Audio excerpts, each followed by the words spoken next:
Hey guys, so today's letter is from Ginger. She wrote asking, how do I know when a relationship is over? How do I know when it's time to move on? Okay, so number one, when you no longer feel sexually and romantically attracted to each other anymore. That's a huge one because without those feelings, it's pretty much a friendship.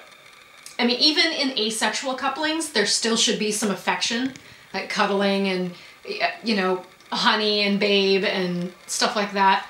You should still feel an intimate connection. If you start to feel like brother and sister, it's probably time to break it up.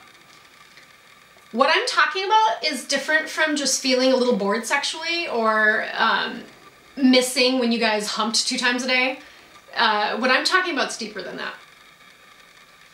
2, when you grow apart, when you no longer have the same views and beliefs of the world, when you no longer have the same goals in life, when neither of you support each other's dreams, and when you start to feel like you're becoming more like strangers or you don't even enjoy each other's company anymore, that's a huge sign too.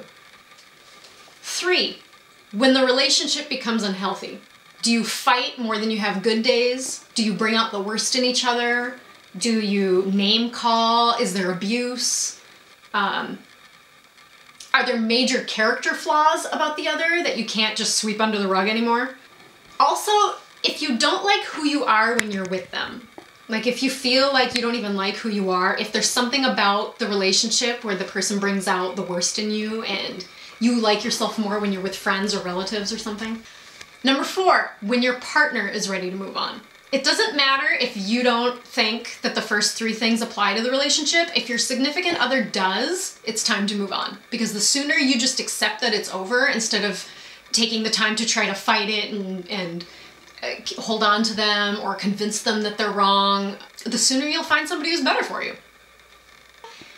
Another thing, when you've exhausted all the efforts to make positive change, that's another sign that it's over. If you both have fought to try to save the relationship and make positive change and things aren't changing, it's time for it to end.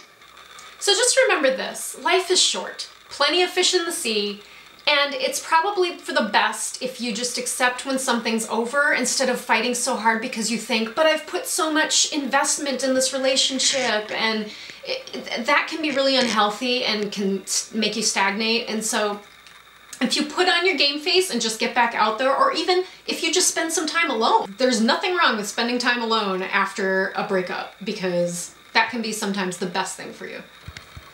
When I met my husband, it was finally like, wow, I spent so much time trying to make 2 puzzle pieces fit together that didn't belong together. When you finally find somebody who's right for you, you'll look back on every relationship that you struggled so hard to try to make those puzzle pieces fit.